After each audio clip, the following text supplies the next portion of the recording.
자, 할렐루야. 성탄을 통해 주시는 은총과 평화가 여러분과 여러분의 가정 위에 가득 임하시기를 간절히 바랍니다. 오헬리라고 하는 유명한 작가가 있지요. 그분의 작품 가운데 동방박사의 선물이라고 하는 작품이 있습니다. 그 소설에는 가난하지만 아주 지극하게 사랑하는 두 부부 짐과 델라가 나옵니다. 짐에게는 할아버지에게서 물려받은 아주 좋은 시계가 하나 있었습니다. 귀하고 자랑스러운 유물이었지요. 그리고 아내 델라는 아름답고 탐스러운 긴 갈색 머리가 자랑거리였습니다. 어느 해 성탄절이 다가왔습니다. 두 사람은 서로에게 선물을 하고 싶은 마음이 가득했습니다. 그러나 그들에게는 돈이 부족했지요.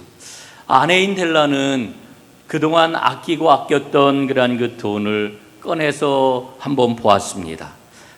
세어보았더니 고작 1달러 87센트밖에 되지를 않았습니다. 이 돈을 가지고서는 이 남편 짐의 시계에 어울리는 시계줄을 살 수가 없었습니다. 남편 짐에게 그 시계는 굉장히 큰 자랑거리였지만 시계줄이 없어가지고 시계를 차고 다니지를 못하는 게 늘 마음에 아팠거든요. 델라는 어떻게 하면 시계줄을 살 수 있을까 고민을 하다가 자기의 길고 아름다운 머리카락을 잘랐습니다. 그리고는 20달러를 받았습니다. 그 돈으로 아주 품위 있고 멋있는 시계줄을 샀지요. 선물을 산 아내는 서둘러 집으로 돌아옵니다. 집에서는 남편 짐이 아내를 기다리고 있었습니다. 그런데 문을 열고 들어온 아내의 모습을 본 남편은 얼굴이 멍하니 되더니 말을 잇지를 못했습니다. 아내는 그런 남편의 얼굴을 보고서 영문을 모른 채 정성껏 포장한 시계줄을 꺼냈습니다. 그러나 남편 짐에게는 시계가 없었습니다. 남편은 아내의 델라의 길고 아름다운 갈색 머리를 잘 단장할 수 있는 정말 곱고 예쁜 빗을 아내에게 사주기를 원했습니다. 그런데 돈이 없는 남편은 결국 보물과도 같았던 시계를 팔아가지고 최고급 머리빗 세트를 샀던 것이었습니다. 짐과 델라는 서로가 준비해온 선물을 받아들고서는 그만 얼싸안고 눈물을 하염없이 흘렸답니다. 여러분, 짐과 델라가 서로에게 준비한 그 선물은 절대 그 무엇하고도 바꿀 수가 없는 사랑 그 자체였지요. 여러분, 사랑보다 더 빛나고 소중한 게 있을까요? 이 오헬리라고 하는 작가를 가리켜 말하기를 사람의 마음 속에 있는 사랑의 빛을 잘 찾아내 가지고 그 빛이 별과 같이 반짝인다는 것을 작품을 통해 꾸준히 보여준 작가라고 하는 평가를 합니다. 정말 인간의 마음 속에는 사랑이 별처럼 자리하고 있다 하는 생각을 갖습니다. 성탄을 가리켜서 사랑의 절기라고 이야기를 하지요. 성탄은 사랑의 예수님이 우리에게 다가오신 절기입니다.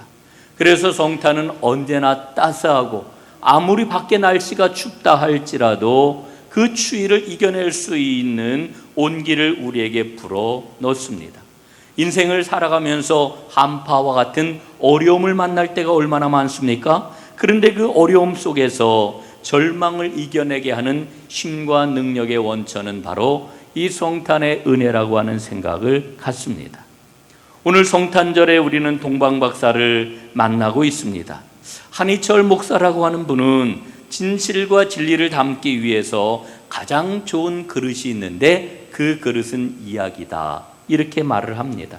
이야기 속에는 시대와 문화와 지역을 뛰어넘는 근원적인 공감대가 있다라고 하는 그런 이야기이겠지요.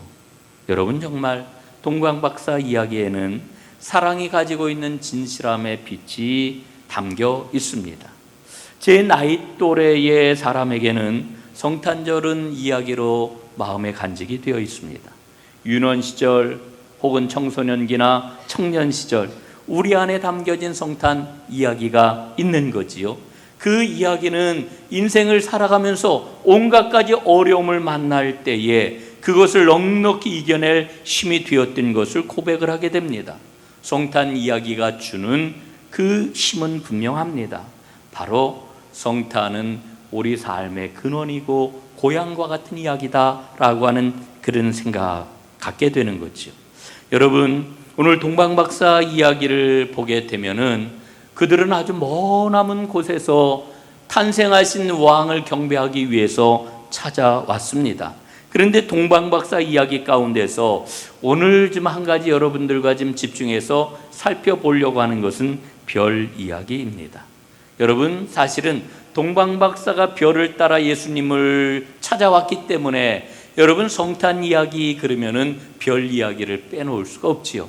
여러분, 그래서 우리 그 장식에도 보면은 항상 성탄 장식에는 별이 들어가 있는 것을 우리는 보지 않습니까? 여러분, 땅 끝에서부터 그들은 예수님을 찾아왔는데 그 찾아올 때에 별을 보고 찾아왔습니다. 별을 보고 별이 인도하는 대로 그들은 베들레헴 마구간까지 예수님을 찾아왔던 것입니다.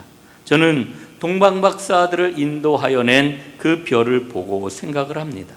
인간이 이해할 수 없는 신비한 모습으로 우리 인생길을 인도하시는 하나님, 그 은혜를 다시 한번 생각을 하게 되는 거지요. 오늘 본문 말씀에 보면은 이 동방박사들이 별을 따라 오다가 베들레헴으로 직행을 한 것이 아니라 어디에 들렸다고 그랬습니까? 예루살렘으로 들렸다. 이렇게 오늘 성경은 말씀을 해주고 있습니다. 아마도 동방박사들은 당연히 왕이 나셨으니까 왕의 도시인 예루살렘에 왕이 태어났을 것이다 라고 하는 생각을 가졌을 것입니다.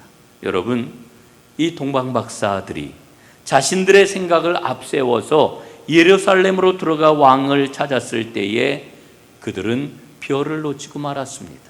저는 이 사실에 좀 주목을 해야 된다고 생각을 합니다. 여러분, 우리가 인생길을 걸어가면서 우리의 생각을 따르기 시작할 때 우리 안에 있는 별은 그 빛을 잃게 되는 것이지요. 동방박사들은 왕이 태어난 곳이 예루살렘이 아니라 베들레헴이라고 하는 것을 알게 되었고 다시 걸음을 옮기기 시작했을 때 문득 별이 나타나 그들의 발걸음을 인도했다고 오늘 성경은 말씀을 해줍니다. 여러분, 우리가 우리의 생각을 따르고 우리가 우리의 생각을 붙잡게 될 때에 우리 안에 있는 빛은 사라지는 것입니다. 그러나 우리가 하늘을 다시 한번 바라보고 하나님의 인도함을 받고자 할 때에 별은 다시 빛나게 되는 것이지요. 이 동방박사들이 별을 따라갔을 때에 마침내 별은 한 곳에 멈추어 섰습니다. 그곳은 바로 예수님이 태어나신 집이었습니다. 집에 들어가 봤더니 그 자리에는 바로 그들이 그렇게도 기다리고 그들이 그렇게도 사모했던 아기 예수님이 누워 있는 것을 그들은 보았습니다. 얼마나 놀라웠을까요? 얼마나 기뻤을까요? 이 땅에 오신 왕을 만났으니 동방박사들이 얼마나 기뻤겠습니까? 그리고 마침내 그들은 준비해온 보배 함을 열어 예수님께 예물을 드렸습니다. 황금과 유향과 몰약을 드렸지요. 그것은 왕의 상징이요, 섬김의 상징이요, 죽음의 상징이라고 이렇게 이야기를 합니다. 그리고 박사들은 동방으로 돌아갔습니다. 사랑하는 여러분, 별은 우리를 주님께로 인도합니다. 그리고 주님을 만난 그 빛으로 우리는 우리 인생길을 걸어가야 합니다. 그런 의미에서 본다라고 하면은 우리 안에는 언제나 별이 빛나야 되는 거지요. 여러분, 우리를 인도해 주는 별은 어떻게 우리 안에서 빛을 발하게 되는 것일까요? 저는 두 가지를 좀 생각을 해봤으면 좋겠습니다. 누가복음 19장에 보면은 삭개오 이야기를 우리가 만나게 되지요. 여러분, 삭개오는 부자였습니다. 삭개오는 출세한 사람이었습니다. 그러나 삭개오는 행복하지 않았습니다. 그는 사람들에게 손가락질을 받았고, 그는 사람들에게 외면을 받았고, 그는 사람들에게 사람 취급을 받지를 못했습니다. 그런데 바로 그와 같은 상황이 그를 예수님에게로 이끌었다라고 하는 거지요. 여러분, 인간은 돈을 가지고 있다고 해서, 높은 지위에 올랐다고 해서, 여러분, 성공했다고 해서 여러분 안에 있는 그 내면의 갈증이 다 해결이 된 게 아닙니다. 해소가 된 게 아닙니다. 그걸로 해소하지 못하는 갈증이 우리 인간에게는 있다라고 하는 거지요. 여러분, 그 갈증이 삭개오를 예수님에게 이끌었던 것입니다. 우리 안에 지금 어떤 갈증이 있습니까? 우리가 살아가면서 만나는 어려움, 우리가 살아가면서 만나는 갈등, 아픔, 문제들이 사실은 우리를 주님께로 인도하는 별이 될 수가 있는 거지요. 또 하나의 별이 있습니다. 누군가의 믿음과 삶을 보고서 저 사람은 어떻게 저렇게 살 수가 있을까? 그 빛나는 별의 모습을 보게 되는 거지요. 이렇게 궁금해하면서 그 빛이 예수님께로 이끄는 경우를 우리는 종종 마주하게 됩니다. 여러분, 예수 믿는 사람은 누군가에게 별이 되어 예수님에게로 이끌어주는 빛이 될 수가 있습니다. 이건 정말 놀라운 축복이라고 생각을 합니다. 오늘 성탄절 하나님 앞에 나와 예배하는 사랑하는 여러분, 우리는 우리 안에 별빛을 받아 주님께로 왔습니다. 그 빛을 알지 못하고서 혹은 그 별빛을 보고서 주님께로 왔습니다. 온그란 그 모습은 사람마다 각자 다를 것입니다. 그러나 중요한 것은 오늘 이 예배를 드리면서 빛이신 주님, 별이신 주님을 만나는 큰 은혜가 여러분 모두에게 있기를 간절히 바랍니다. 저는 간절히 소원합니다. 동방박사들이 구유에 누이신 그런 각 예수님을 뵙고 감격스럽게 준비해온 예물을 주님께 드렸던 것처럼 오늘 예수님을 만나 우리 자신을 주님께 예물로 드리는 은혜가 여러분 모두에게 꼭 있기를 간절히 바랍니다. 그럴 때에 주님께서 주시는 그 빛나는 별은 우리 안에서 또렷이 그 빛을 발하게 될 것입니다. 그래서 그 빛을 보고 많은 사람들이 아름다운 사랑을 그리워하고 그 사랑이 어떻게 저렇게 안에서 움직일 수 있을까? 그 사랑의 원천의 힘은 어디에 있을까 궁금해할 것입니다. 여러분, 그럴 때 우리는 우리의 이웃을 주님께로 인도하는, 그 마음을 주님께로 인도하는 이와 같은 사람이 될 수가 있는 것이지요. 오늘 주님께서는 성탄의 그 별을 여러분의 마음속에 넣어주시기를 간절히 원하십니다. 세상을 한번 보십시오. 여러분, 사람들을 한번 보십시오.